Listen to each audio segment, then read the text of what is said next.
तो कहानी की शुरुआत में हमें हेल मैरी नाम का एक स्पेसशिप दिखाई देता है। उस स्पेसशिप में 2 साल बाद अचानक से ग्रेस नाम का एक आदमी उठता है जो काफी समय से कोमा में था। तभी स्पेसशिप का एआई सिस्टम मैरी उससे बात करना शुरू करती है, लेकिन ग्रेस पूरी तरह से कंफ्यूज होता है कि वो यहाँ कैसे आ गया। वो बाहर निकलकर पूरे स्पेसशिप को देखने लगता है जहाँ उसे अपने जैसे 2 लोग और दिखते हैं। तब उसे पता चलता है कि वो दोनों साथी सफर के दौरान मर चुके हैं। ग्रेस आगे बढ़कर पूरे शिप को चेक करता है। कोमा में रहने की वजह से उसकी याददाश्त काफी कमजोर हो चुकी होती है। वह देखता है कि वह स्पेस में धरती से बहुत दूर आ चुका है। वह एक एक करके सभी रूम्स को चेक करता है और कंट्रोल रूम में जाकर मैरी से कहता है कि उसे अब वापस धरती पे जाना है, लेकिन मैरी यहाँ उसे बताती है कि मिशन पूरा करने के बाद ही वापस जाना संभव है। ग्रेस चेक करता है कि वह धरती से कितना दूर है और उसे पता चलता है कि वो धरती से 2 साल आगे आ चुका है। धीरे धीरे उसे अपनी पुरानी जिंदगी की भी याद आने लगती है, जहाँ वो धरती पर एक टीचर था और बच्चों को पढ़ाता था। वह बच्चों को मॉलिक्यूलर बायोलॉजी समझा रहा होता है। तभी उससे एक लड़की पूछती है, क्या सच में सूर्य तबाह होने वाला है? तब ग्रेस उसे समझाना शुरू करता है कि सूर्य की किरणें सभी ग्रहों तक जाती है और उसी तरह वेनस प्लैनेट से सूर्य की तरफ एक रास्ता बन गया है जिसे पेट्रोवा लाइंस कहा गया है। इन लाइंस के जरिए वेनस से एक माइक्रो ऑर्गेनिज्म सूर्य तक पहुंच रहा है जो सूर्य की ऊर्जा को कम कर रहा है। इसका असर सभी ग्रहों पे पड़ेगा और लगभग 30 साल बाद धरती पूरी तरह से ठंडी हो सकती है, जिससे आइस एज वापस आ सकता है और ज्यादातर इंसान मर सकते हैं। यह सुनकर बच्चे डर जाते हैं। तभी ग्रेस उन्हें समझाता है कि डरने की जरूरत नहीं है, दुनिया के बेस्ट साइंटिस्ट इसी पे काम कर रहे हैं और वो धरती को बचा लेंगे। क्लास के अलावा ग्रेस अपनी दुनिया में खोया रहता है। तभी वहाँ एक बड़ी साइंटिस्ट ईव उससे मिलने आती है। ग्रेस ने पहले एक थ्योरी दी थी कि बिना पानी के भी जीवन संभव है, लेकिन उस समय उसके थ्योरी का मजाक उड़ाया गया था और उसे साइंटिस्ट के ग्रुप से निकाल दिया गया था। इसी वजह से अब वो टीचर बनकर काम करता है। ईव उसे एक मौका देती है कि वो अपनी थ्योरी को साबित करने के लिए एक बड़े एक्सपेरिमेंट का हिस्सा बने। ग्रेस उसके साथ जाता है और ईव तब उसे एक सैंपल देती है टेस्ट करने के लिए। जब ग्रेस उस सैंपल को चेक करता है तो उसे लगता है कि यह कोई सामान्य चीज नहीं है, बल्कि ये किसी तरह का जीव हो सकता है। लेकिन कंफर्म करने के लिए वो कई तरह के एक्सपेरिमेंट्स करता है। आखिरकार उसे पता चलता है कि वह एक तरह का एलियन सेल है और ये वही ऑर्गेनिज्म है जो सूर्य की ऊर्जा को कम कर रहा है। ईव यह जानकर खुश होती है और बताती है कि इस एलिमेंट को नाम दिया गया है एस्ट्रोफेज। यह वेनस से आया है और बिना पानी के भी जिंदा है। इसका मतलब है कि ग्रेस की थ्योरी सही होती है। ईव बताती है कि 130 साइंटिस्ट की टीम इस पे काम कर रही है, लेकिन इसकी असली समझ सिर्फ ग्रेस के पास है और वो ग्रेस से पूछती है कि क्या वो आगे भी उनकी मदद करेगा, और ग्रेस उसके साथ मान जाता है। ईव उसे एक बड़ी बेस पर लेकर जाती है जहाँ पर उसे बताया जाता है कि उन्हें एस्ट्रोफेज को बहुत ही बड़ी मात्रा में बनाना होगा। तब वहाँ के मौजूद साइंटिस्ट बताते हैं कि एस्ट्रोफेज को स्पेसशिप के फ्यूल की तरह इस्तेमाल किया जाएगा, क्योंकि इसकी मदद से स्पेसशिप बहुत ही तेजी से स्पेस में जा सकता है और इसी वजह से एक मिशन तैयार किया गया है, प्रोजेक्ट हेल मैरी। इस मिशन में ग्रेस के साथ दूसरे साइंटिस्ट भी काम करने वाले थे। ग्रेस इस मिशन के लिए मान जाता है। इसके बाद ईव सभी को पूरा मिशन समझाती है। वह बताती है कि एस्ट्रोफेज की वजह से पूरे ब्रह्मांड में कई ग्रह तबाह हो सकते हैं, लेकिन एक जगह है जो अभी भी सुरक्षित है, ताऊ सेटी स्टार सिस्टम। इसलिए प्लान यह है कि वहां जाकर यह पता लगाया जाए कि वह स्टार अभी तक सुरक्षित कैसे है। ग्रेस को यह प्लान काफी अच्छा लगता है, लेकिन एक बड़ी समस्या भी थी। ईव बताती है कि 2 साल में जितना एस्ट्रोफेज बनाया जाएगा उससे वो लोग सिर्फ ताऊ सेटी स्टार सिस्टम तक ही पहुंच पाएंगे, लेकिन वहां से वापस आने के लिए उनके पास फ्यूल नहीं होगा। मतलब कि ये एक सुसाइड मिशन था, लेकिन फिर भी वहां से जो भी सॉल्यूशन मिलेगा उसे छोटे स्पेसशिप के जरिए धरती पे भेजा जाएगा और इस तरह अपनी जान की बाजी लगाकर धरती को बचाया जा सकता है। इस मिशन के लिए 3 साइंटिस्ट को चुना जाना था। प्रेजेंट में ग्रेस सारी चीजें याद करता है और अपने काम पे लग जाता है।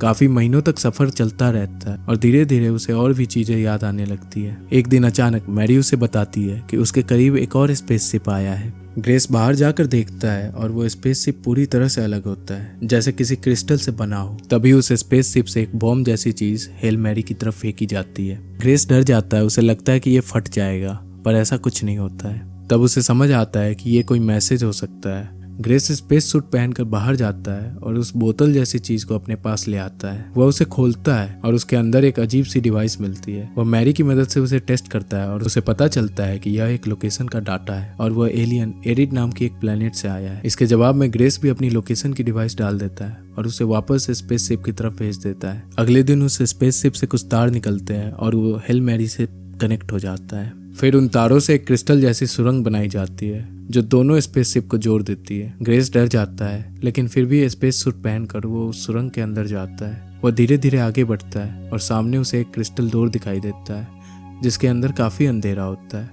और यहीं पहली बार उसका सामना एक एलियन से होता है। तभी सामने एक एलियन आता है। दोनों एक दूसरे को देखकर डर जाते हैं। वह एलियन पत्थर जैसा दिखता है और उसका साइज लगभग कुत्ते के जितना होता है। ग्रेस को वो काफी अजीब लगता है। एलियन अपनी अलग भाषा में कुछ बोल रहा होता है, लेकिन ग्रेस उसे समझ नहीं पाता है। तब ग्रेस एक अजीब सा तरीका अपनाता है। वह उसके सामने डांस करने लगता है और एलियन भी उसे देखकर कॉपी करने लगता है। यहीं से दोनों के बीच एक बेसिक कम्युनिकेशन की शुरुआत होती है। ग्रेस मैरी की मदद से एक कम्युनिकेशन डिवाइस बनाता है। कुछ टेस्ट के बाद दोनों एक दूसरे से कम्युनिकेट कर पाते हैं। ग्रेस उस एलियन का नाम रखता है रॉकी। दोनों अपने अपने बारे में बात करते हैं, फिर दोनों अपने मिशन के बारे में बताते हैं और यहीं पे बहुत बड़ी बात सामने आती है कि दोनों का मिशन एक ही है।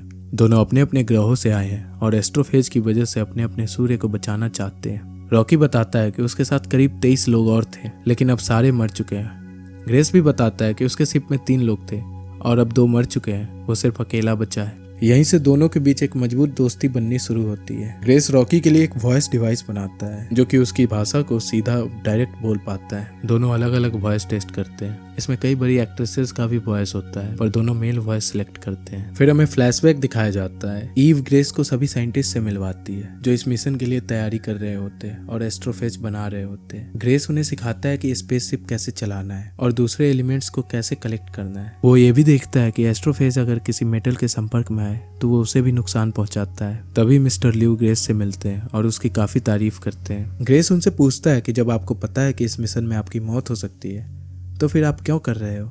तब लियो उसे बताता है कि अगर हम धरती को बचा सकते हैं तो हमारी जान कोई बड़ी बात नहीं। अब फिर कहानी प्रेजेंट में आती है। ग्रेस को सब याद होता है और उसे पता होता है कि उसे क्या करना है। तभी रॉकी उसके स्पेसशिप में आता है। ऑक्सीजन से रॉकी को प्रॉब्लम होती है, इसलिए वो अपने आसपास क्रिस्टल कवर बना लेता है। वह पूरे स्पेसशिप को देखता है और कहता है कि ग्रेस तुम कितने गंदे हो। इसके बाद ग्रेस शिप की सफाई करता है। वो यहाँ रॉकी के बारे में हर चीज रिकॉर्ड भी करने लगता है ताकि उसे बेहतर समझ सके। धीरे धीरे उसे रॉकी के साथ रहने की आदत हो जाती है। फिर एक दिन जब ग्रेस खाना खा रहा होता है तभी रॉकी उसे अपने खाने का तरीका दिखाता है। वह नीचे से खाना को अपने मुंह में लेता है। यह देखकर ग्रेस को उल्टी आ जाती है। फिर रॉकी उसे बताता है कि वो अपने शिप में मैकेनिक था और फिर वो उसे एक सुझाव देता है कि अगर उन्हें एक ही जगह जाना है तो दोनों साथ में जा सकते हैं। ग्रेस इस बात को मान लेता है। अब दोनों साथ में ग्रेस की शिप में ही आगे बढ़ने लगते हैं। अब उनका एम यही होता है कि टाउ सिटी स्टार सिस्टम तक पहुंचना है। इसी दौरान दोनों काफी समय बिताते हैं। रॉकी बताता है कि उसकी वाइफ है और वो उसके साथ 183 साल से जी रहा है।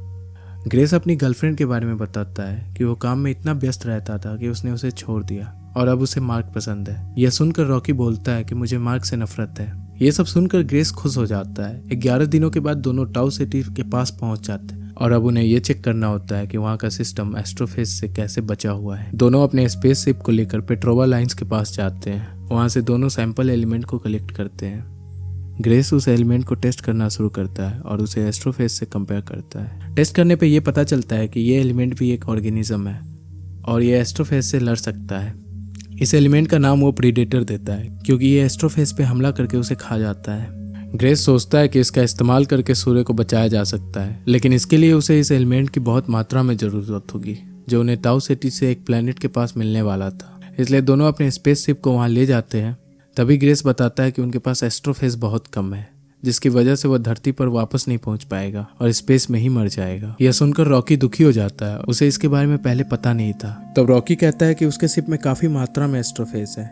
वो उसे ग्रेस को दे देगा ताकि ग्रेस अपने ग्रह पे वापस जा सके। हालांकि एस्ट्रोफेज देने के बाद रॉकी को अपने ग्रह पे जाने में 6 साल और ज्यादा लगेंगे, लेकिन वो अपने दोस्त को मरने नहीं देगा। ये सुनकर ग्रेस बहुत ही इमोशनल हो जाता है और रॉकी को गले से लगा लेता है। इसके बाद पास्ट में दिखाया जाता है कि ग्रेस और ईव ने स्पेसशिप तैयार कर लिया था और फिर कुछ ही दिनों में साइंटिस्ट की टीम स्पेस में जाने वाली वापस से प्रेजेंट में आते हैं। दोनों उस प्लैनेट की तरफ बढ़ने लगते हैं। वहाँ का एनवायरनमेंट बहुत ही खतरनाक होता है और ग्रेविटी के कारण स्पेसशिप पे असर पड़ने लगता है। फिर भी ग्रेस बाहर जाकर एलिमेंट को बॉक्स में कलेक्ट करने लगता है। इस दौरान वो घायल भी हो जाता है और गिर जाता है। रॉकी डर जाता है लेकिन वो उसे फिर से उठाता है। वो दोनों किसी भी तरह बॉक्स के साथ स्पेसशिप में वापस आ जाते हैं। दोनों वहां से निकलने लगते हैं, लेकिन इसी तेजी के कारण स्पेसशिप के इंजन में आग लग जाती है और एक बहुत ही बड़ा धमाका होता है जिसमें ग्रेस घायल होकर बेहोश हो जाता है। वह स्पेसशिप का कंट्रोल खो देता है। रॉकी ये सब देखता है लेकिन वो सीधे उसकी मदद नहीं कर सकता। रॉकी अपना बॉक्स तोड़कर बाहर आता है और स्पेसशिप में ऑटो पायलट ऑन करता है। फिर वो ग्रेस को उठाकर हाइबरनेशन चैम्बर में डाल देता है ताकि मैरी उसका इलाज कर सके।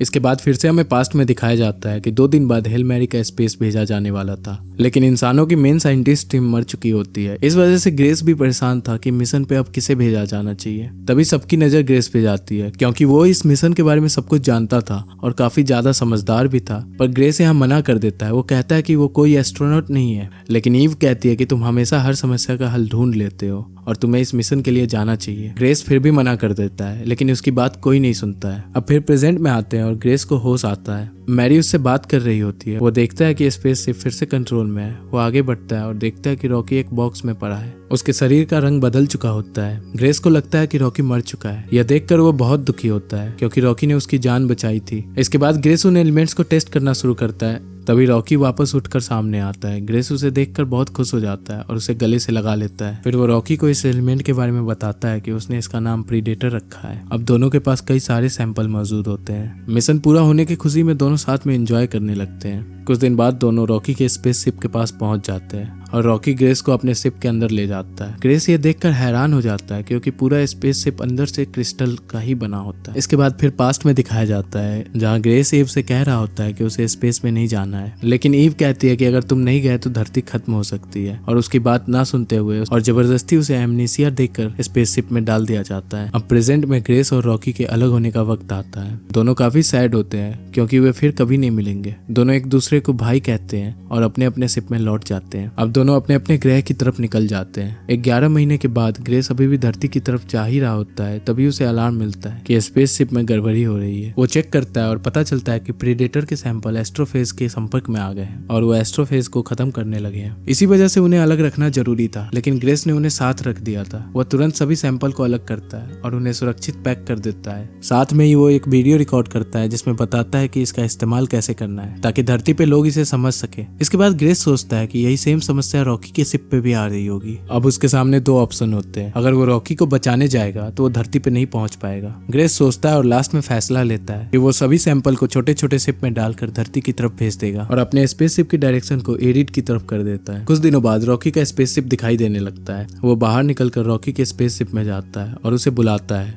दोनों एक दूसरे को देखकर बहुत खुश होते हैं, क्योंकि अब वो लंबे समय तक साथ रहने वाले थे। अब 26 साल बीत चुके हैं और धरती पे ईव को दिखाया जाता है, जो अब बूढ़ी हो चुकी होती है। धरती पे आइस एज शुरू हो चुका होता है, लेकिन उसे ग्रेस के भेजे हुए सैंपल और वीडियो मिल जाते हैं। वो प्रीडेटर का इस्तेमाल करके एस्ट्रोफेज को खत्म करना शुरू करती है और धीरे धीरे धरती को बचा लिया जाता है। दूसरी तरफ ग्रेस अब एरिड प्लेनेट पे जा रहा होता है। वो बाहर निकलता है और रॉकी उससे मिलता है। रॉकी ने उसके लिए अर्थ जैसा एक माहौल तैयार किया होता है। साथ ही उसने स्पेसशिप भी तैयार कर रखा होता है अगर ग्रेस वापस जाना चाहे तो।